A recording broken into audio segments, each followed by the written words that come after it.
day back at the legislature. We have folks supporting LMF and the progress that's been made there with us. We might have to talk over them this morning, but we as Democrats wanted to take this opportunity this morning to come together before the session starts to focus our attention on Democratic priorities that matter to Maine families in our communities.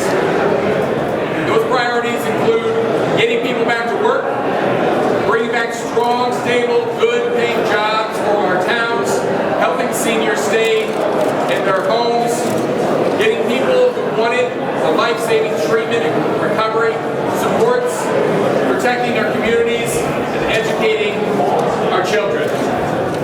But we're only going to be able to accomplish these vitally important priorities if lawmakers abandon the political games and focus on what matters. And I have to tell you, I'm frustrated, and I know a lot of Maine people are frustrated. I know that the moms and dads who wake up every morning to go to work to support their kids and their families are frustrated. They're tired of the political games. They're tired of politics as usual. We hear them, and things are different. We all live here because we love this state. We love its people. We love the coastline. We love the forest. We love the work ethic. We love our close-knit communities. We love our schools. Maine has a lot to offer. But in order to make Maine great again, we must reject the cynicism and political games that have stalled our economy. We're here to say enough with negative politics. We may disagree about some issues. There are a lot of us here, but I bet we agree on most things. And we're here to focus on making Maine great again, to write our comeback story that is filled with opportunity and optimism. There are so many issues that we can agree on and work on together. Bringing good, stable jobs back to our state, providing incentives for our kids to stay here, addressing the terrible drug epidemic facing our state. If there were ever an issue that we could and should agree on, it's addressing the drugs crisis. We hear and understand the frustration of Maine people who say lawmakers are putting politics before people. Maine is better than this, and Maine deserves better than this. They deserve better than the status quo of reinforcing a negative image of our state. We need to focus on solutions that work for Maine people. And today we're here to talk about 4 of those priorities. The first of which is solving our drug crisis. Yesterday we had 100 people during an 8-hour hearing, many law enforcement officers talking about the need for treatment for our citizens who are suffering from drug addiction, that have been swept up in it. We need a comprehensive approach that addresses law enforcement, treatment, prevention, education. We heard from moms and dads, police officers, and professionals yesterday that to do nothing is unacceptable. To support the status quo will not work. We have to do something. This is a great opportunity for lawmakers in this building to work together to get it right. It is an initial first step, a down payment towards solving this crisis. It is a top priority for Democrats to get that job done. We welcome anybody with solutions to come to the table to get this done. This is too important to have politics come in and get in the way. That should not be our hurdle here. We all have a common interest in making sure that our communities are safe and that we are providing treatment options for people.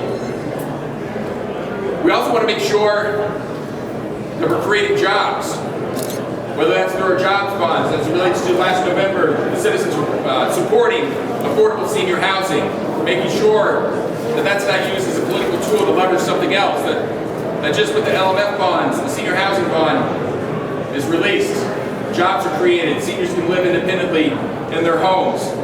We have other opportunities, and Representative McCabe is going to talk about our rural economy, and our focus on that, and the opportunity that we have in our rural parts of our state. And with that, I'd like to introduce Representative McCabe.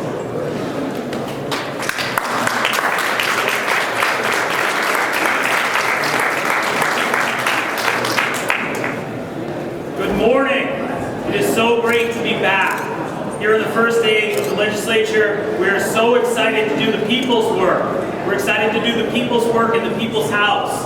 I and my fellow Democrats are here. We're ready. We're ready to jump into action. We're ready to roll up our sleeves. We recognize we've got challenges. Challenges that require all of us to come together. Democrats, independents, and Republicans. Folks on the third floor, folks on the second floor. We must all work together. We need to move our economy forward. It is still struggling to gain momentum after the Great Recession in places like Skowhegan and around the state. Our economy actually shrunk by about 0.5% between 2008 and 2013, while the economies of other New England states grew. Our focus today is jobs. Jobs is number one. We need jobs with strong wages so that Mainers can build a life for their family and a strong foundation for their children's future. This is especially true in the rural economy. Around Maine and rural communities like Skowhegan and the other communities in Somerset County, unemployment is much higher than in other parts of the state. We must work together to address this issue. The health of our rural economy depends on the health of manufacturing. It depends on the health of manufacturers small and large. We must come together to work to help our struggling mills around the state of Maine. We must promote our outdoor economy. It includes such things as the Lands for Maine Future program. It includes the folks that are here today from around the state, from our land trust community. We must embrace these efforts and move forward. Here in Augusta, many Democrats have joined citizens around the state of Maine. We are angry, we are frustrated with politics as usual. We recognize to be successful on these issues, we need willing partners. We need willing partners all around the building. We need folks to bring solutions forward. We are here today to pledge our willingness to work with folks who bring solutions forward. We also need cooperation and we need transparency. Those are our requests as we move forward. Maine people have spoken loud and clear. They want jobs. They want an opportunity that will allow young people to build lives here in this state. They want our communities to thrive. They want reliable government that works for them. I thank you for the time today. And I will introduce our Assistant Leader, Representative Gideon of Freeport.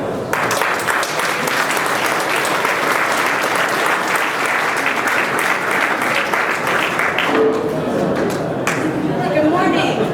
Thank you all for being here as we head into the legislative session. If we all agree that jobs are the top priority, then let's talk about two actual ways that we can pump life into Maine's economy. Maine can catch up.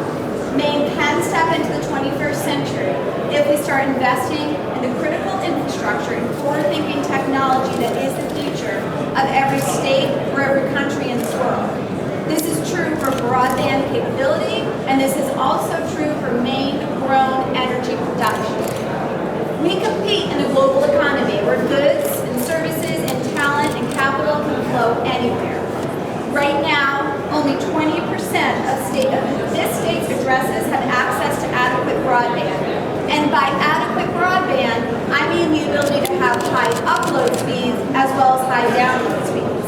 That means, for example, that an architect can send design files, that an engineer or medical technician can send x-rays to a doctor in a neighboring city, that a worker can live in this state and do anything remotely. Last year, we did take our first steps toward recognizing that broadband access is not about what people can consume, but instead about what we as Mainers can create and export. It's about our economy, from micro businesses to large businesses. Let's keep that momentum going this session by making sure that we invest in a way that actually helps Maine businesses and Maine people. There's another way, though, that Maine can step into the 21st century. In 2016, I really believe will be the year that we do it. Whether we are talking about grid-scale energy production that can be directly tied into our own grid, or whether we're talking about a person's home or their business's ability to produce their own energy for their own consumption, it's time for us to live what we know, that Maine's economy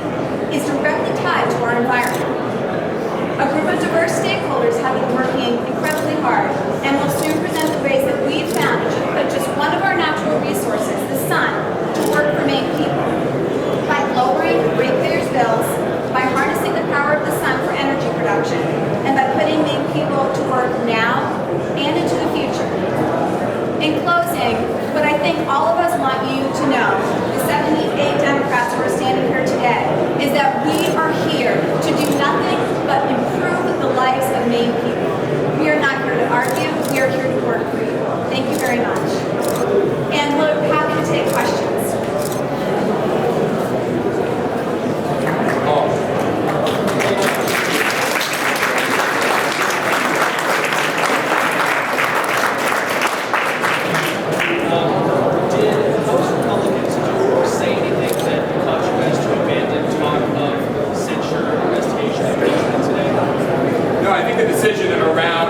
Talking about our priorities today is to really demonstrate to Maine people that we're here to do what they elected us to do, and that is our jobs, to improve their lives. So taking this opportunity today to lay that out, reject the politics as usual, the angry politics that has stalled our economy, not engage in it, abandon it, and work with willing partners as we did last session to really advance things like middle class tax cut we accomplished last session, like property tax relief, like more money in our kids' classrooms. That's what we need to do. If we get caught up in more of the same press releases and political talking points, this state will not move forward.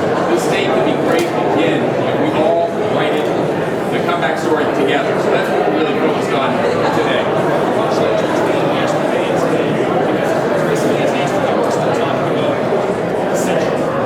So I don't think a whole lot has changed between yesterday and today, other than the fact that we want to talk about our priorities today.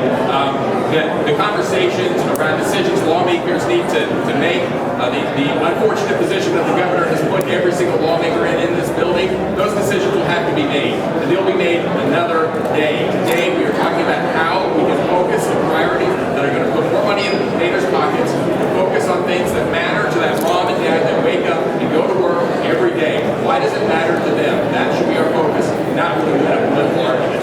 So you will bring up censure or impeachment related matters sometime during this session? So I think folks can continue to ask that same question time and time again. But just to be very clear, as the leader of the House Democrats, I am here today to back our agenda, to move forward. The date is 2016, and we need to move Maine forward with willing partners in the building. Ask the question again and again, you get a direct answer. What's the direct answer? Will it come up again? Do you have a question? What's the status of consent as far as your caucus? So, as you guys know, any member at any time can bring forward an order, whether it's censure, impeachment, any related topic to hold the governor accountable. That's not happening today, but any member at any time can do that, and I would anticipate, I know that lawmakers are taking this seriously, they're weighing their options. This is a serious matter. Lawmakers cannot be looking over their shoulders and worrying about their votes because of political retaliation. That cannot be the new norm in state government. It can't be the new norm in the state. So today is about our priorities. Tomorrow will be another day. Any lawmaker can bring forward an order to reprimand the governor, to make a statement. But today is about making sure that we're putting the focus where it needs to be. And that is on working Mainers and making their lives better. Mr. Speaker, what's the status of the McCabe report involving your former relationship with the Hinckley School, and how is leadership going to address that? Can you repeat the question, AJ? What is the status of the McCabe report investigation into your dismissal from the Hinckley School, and what is leadership going to do with that report and send it to leadership to act on? How are you going to handle it? When will you handle it? So we all know that the Ortega report, the Government Oversight Committee recognizes what the governor did. They went through the fact-finding mission. The governor did, in fact, do what he said he did, and that was threaten the schools for at-risk kids. That report is public. It's available to every single member here. And again, I think today we were talking about our priorities, moving Maine forward. That report is relevant, it's factual, and every member should read it to make sure that they understand the seriousness of what went on. Will there be a legislative response to that report? Again, any member can bring forward an order, and I would say stay tuned. That is something that everybody is weighing seriously. It is a serious scenario situation in this building, and it sets a precedent forward. So I think lawmakers are being thoughtful about how to hold the governor accountable. But today, again, we're talking about priorities, where the focus needs to be, and making sure that we're putting more money in our kids' classrooms and creating more opportunities for those moms and dads getting up and going to work, trying to make their kids' lives better